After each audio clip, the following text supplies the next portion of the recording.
What is data structure? Data structure জিনিসটা কি, বা এটা কাকে বলে, বা এটা আসলে কিভাবে ব্যবহার করা হয়, বা এর আসলে কাজটাই কি, বা কেন, এর জন্ম কেন? ডেটা স্ট্রাকচার হচ্ছে, এইভাবে বলা যেতে পারে যে আমরা যেমন বইয়ের ভাষায় বলি যে ডেটা স্ট্রাকচার হচ্ছে যে কম্পিউটারের মাধ্যমে প্রসেস করা এমন কিছু ডাটা যাদেরকে মূলত যাদের লজিক্যাল এবং ম্যাথমেটিক্যাল মডেল রয়েছে বা ওইভাবে বাছাই করা ডেটাই হচ্ছে ডেটা স্ট্রাকচার। হ্যাঁ, তো মূলত ডেটা স্ট্রাকচার, স্ট্রাকচার শব্দের অর্থই তো হচ্ছে গঠন। ডেটা এর গঠন, ডেটাটা আসলে কোন গঠনে আছে, এই ডেটা কী রিলেটেড, এমন ডেটা বা ডাটা বা তথ্য যেটা, এটা তো আসলে অনেক রকমেরই হয়ে থাকে। যেমন হচ্ছে যে আপনার ব্যবসায়িক তথ্য বা ব্যবসায়িক ডেটা, আপনার আম, মনে করেন যে জনসংখ্যার, একটা রাষ্ট্রের জনসংখ্যার ডেটা, বেকারত্বের ডেটা, একটা স্কুল স্টুডেন্টের ডেটা, পাশের হারের ডেটা। সো এই যে ডেটা, এই ডেটাটা কি রিলেটেড, বা ডেটা এর বিষয়বস্তুটা কি, এর গঠনটা কি, এটাই হচ্ছে মূলত ডেটা স্ট্রাকচার প্রশ্ন দ্বারা বোঝানো হয়। আর এর উত্তরটাই হচ্ছে এইটা, যে ডাটাটা আসলে কোন অবস্থায় আছে সেটাই হচ্ছে তার উত্তর, যেটা হচ্ছে আমাদের নিজের ভাষায় বলতে গেলে, বইয়ের ভাষায় না। সো এই ডেটা স্ট্রাকচারকে আমরা প্রধানত দুই ভাগে ভাগ করে থাকি ডেটাকে। একটা হচ্ছে লিনিয়ার ডেটা, আমরা কম্পিউটার সায়েন্সে যে দুই ভাগে ভাগ করি, আর অপরটা হচ্ছে নন লিনিয়ার ডেটা। অর্থাৎ ডেটাকে যে বিভিন্ন ধরন হয়, এই ধরনটাকে তার গঠন অনুযায়ী আমরা প্রথমে ভাগ করেছি দুই ভাগে। একটা হচ্ছে linear data,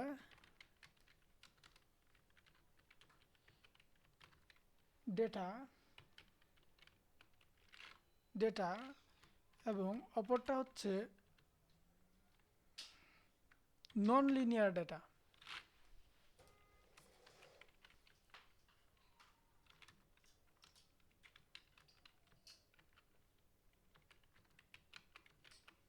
non linear data. এবং এই লিনিয়ার ডেটাটা আসলে কি জিনিস, আহ, বা লিনিয়ার ডেটাগুলো আসলে কেন, আর নন লিনিয়ার ডাটাই কি জিনিস, বা কেন ভাগ করলাম, কোন কোন ডাটাকে এর ভিতরে দিলাম। লিনিয়ার ডাটা হচ্ছে আমরা মূলত যেই ডাটাগুলোকে তাদের অর্ডার বা তাদের হচ্ছে ক্রম, বা যে বাংলায় বলি ক্রম অনুসারে সাজানো হয়েছে, বা গঠন অনুসারে সাজানো হয়েছে। এই সাজানো গোছানো ডেটাগুলোকে মূলত আমরা বলে থাকি যে লিনিয়ার ডেটা। এবং নন লিনিয়ার ডেটা আমরা বলবো হচ্ছে যে যাদেরকে আমরা কোনো অর্ডার অনুসারে বা কোনো ক্রম অনুসারে সাজাই না, এমন ডেটাগুলি। যেমন হচ্ছে যে আপনার আহ, ক্রম অনুসারে সাজানো ডেটা কি হতে পারে, মনে করেন যে আমরা স্কুলে ডেটাকে এইভাবে দিলাম যে ফার্স্ট বয় কি, সেকেন্ড বয় কি, এভাবে ক্রম অনুযায়ী ক্রমানুযায়ী তাদের নাম আসবে, এটা হচ্ছে লিনিয়ার ডেটাতে পড়ে। আর নন লিনিয়ার ডেটা কাকে বলে, যেগুলো হচ্ছে আপনার ক্রম অনুসারে সাজায় না। যেমন হচ্ছে যে বিভিন্ন আমরা গ্রাফে আমরা দেখি যে গ্রাফে এক মাসে একটা কোম্পানির ইনক্রিজ হয়ে গেছে অনেক দূর, 5,000 বা 5 লাখ, বা একটা ইউটিউব চ্যানেলই বলেন যে প্রথম মাসে 5 লাখ ভিউ হয়ে গেছে, তারপর আবার নেমে গেছে। এ কোনো ক্রমও মানতেছে না, ডেটা হচ্ছে ওর মতো করে জায়গায় জায়গায় আছে, কারণ হচ্ছে ওই ইউজ অনুযায়ী। এই যে ক্রম মানলো না, এটা হচ্ছে নন লিনিয়ার ডেটা। এবং এই লিনিয়ার ডেটাকে আবার কম্পিউটার সায়েন্সে আমরা কয়েকটা ভাগে ভাগ করলাম, যার একটা হচ্ছে অ্যারে, তারপরে হচ্ছে অ্যারে বলতে, হ্যাঁ, আমরা প্রোগ্রামিংয়ে ল্যাঙ্গুয়েজে যেই অ্যারে ব্যবহার করছি, সেই অ্যারেই হচ্ছে একটা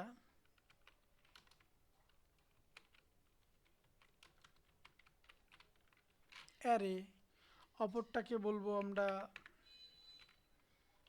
আরেকটা হচ্ছে আপনার পয়েন্টার আছে, স্ট্যাক, কিউই আছে, লিঙ্ক লিস্ট। এর প্রত্যেকেই হচ্ছে লিনিয়ার ডাটা। কেন লিনিয়ার ডাটা সেটাও এক্সপ্লেন করব। সো অ্যারে হচ্ছে একটা লিনিয়ার ডাটা। তারপরে হচ্ছে আপনার পয়েন্টার, পয়েন্টারকে আমরা লিনিয়ার ডাটা বলবো। তারপরে আমরা লিনিয়ার ডাটা আরও কী কী আছে, পয়েন্টার আছে, স্ট্যাক আছে, তারপর হচ্ছে কিউই আছে, স্ট্যাক,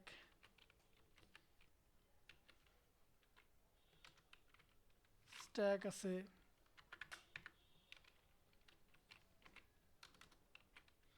তারপর আমরা কি দিলাম, তারপর পয়েন্টার আছে, লিঙ্ক লিস্ট আছে আরো একটা, হ্যাঁ আরো আছে অনেক লিঙ্কড লিস্ট। এরা হচ্ছে লিনিয়ার ডেটা। আর নন লিনিয়ার ডেটায় আমরা যেটা বলছি যে যেসব ডেটা হচ্ছে এলোপাথারিভাবে চলবে তাদের আসলে তেমন ইয়ে থাকবে না, এটা হচ্ছে নন লিনিয়ার ডেটা। যেমন হচ্ছে যে আপনাকে বুঝাই একটা গ্রাফে কি হয়, একটা গ্রাফে দেখবেন যে প্রথমে একটা ইয়ে এইভাবে উপর দিকে উঠতেছে, আবার ইনফরমেশন পরের দিকে নামতেছে। এই এই যে উঠতেছে নামতেছে ইনফরমেশনটা, এই যে এই কিন্তু লিনিয়ার বাই না। যেমন স্কুলের স্টুডেন্টদের ক্ষেত্রে বলছি যে স্টুডেন্টরা হচ্ছে সময়ের সাথে ক্রমানুসারে এক রোল সামনে তার রোল আসবে, তারপরে দুই রোল তিন রোল, তারপরে এদের নাম আসবে ক্রমান্বয়ে। কিন্তু আপনার কোনো গ্রাফে কি ক্রমান্বয়ে ভ্যালু আছে?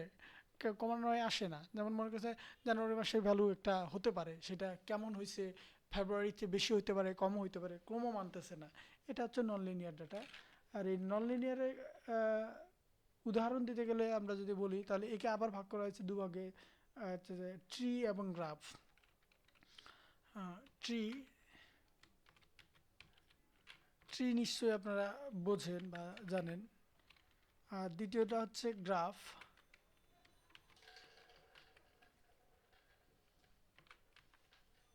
গ্রাফ, হ্যাঁ আরও অনেকগুলো ভাগ আছে। সো আপাতত আমরা এটা দেখতেছি যে ননলিনিয়ার ডাটা স্ট্রাকচারকে ভাগ করলাম আমরা দুই ভাগে, একটা হচ্ছে ট্রি এবং গ্রাফ। হ্যাঁ, এখন যাব হচ্ছে অ্যারে, পয়েন্টার, স্ট্যাক, কি কিউই, লিঙ্ক লিস্ট। এরা যে লিনিয়ার ডাটা কেন সেটা এখন দেখাই। অ্যারেতে আমরা কি করি, প্রোগ্রামে আমরা দেখতাম যে অ্যারেতে ইন অ্যারে আমরা সরি অ্যারেতে কি করতাম, ক্রমানুসারে অর্ডার বাই ভ্যালু থাকতো। প্রথম নাম্বার ইন্ডেক্স মনে করেন যে এখানে ভ্যালু থাকতো একটা, প্রথমে মনে করেন এটা একটা ভ্যালু আছে 12, তারপর কমা দিয়ে ভ্যালু আছে 21, তারপরে কমা দিয়ে ভ্যালু মনে করেন যে আছে 32, ভ্যালু আছে 23। এই ধরনের ভ্যালু থাকতে পারে, ক্রমান্বয়ে আসছে ভ্যালু। এটা হচ্ছে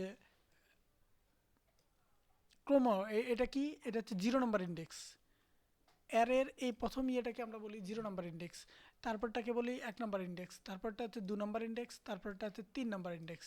এই যে ইন্ডেক্স অনুযায়ী তার ভ্যালু গেছে, এই কারণেই এই একটা লিনিয়ার ডাটা স্ট্রাকচার। কারণ আমরা বলছিলাম যে লিনিয়ার ডাটা স্ট্রাকচারে ডেটাগুলো ক্রমানুসারে বা লিনিয়ারভাবে গঠিত হয়। এরা একটা হচ্ছে নিয়ম মেনে চলে, ক্রমের পরে দেয়। এবং দেখেন এই পজিশনগুলো যদি আমরা ফাঁকা রাখি, হ্যাঁ, এবং ফাঁকা রেখে যদি আমরা এখানে ভ্যালু আনতে চাই, ধরেন এখানে যে আমরা ইউজার থেকে ভ্যালু আনবো, তাহলে প্রথমে যে ভ্যালুটাই দিব সেটা বুঝবে এই ঘরে, প্রথম ঘরে, এখানে বুঝবে প্রথমের ভ্যালুটা। হ্যাঁ, তারপরে ভ্যালুটা বুঝবে, যাই ভ্যালু আসুক সেটা বুঝবে দ্বিতীয় ঘরে, এই যে একটা ক্রম মানতেছে। তারপরেরটা বুঝবে আপনার তৃতীয় ঘরে, তারপরেরটা হচ্ছে এইভাবে ক্রমান্বয়ে যাবে, যেতে থাকবে যে সে আসলে কোন ঘরে বসবে। এই হচ্ছে অ্যারের বিষয়টা। সো অ্যারে নিয়ে আরও বিস্তারিত পরে আলোচনা করব। সো আশা করি আপনারা আসলে বিষয়টা বুঝতে পারছেন যে ডেটা স্ট্রাকচারের বিষয়টা কি, বা এখানে আসলে কি কি বিষয় নিয়ে আলোচনা করা হয়। সো ভিডিওটি দেখার জন্য ধন্যবাদ।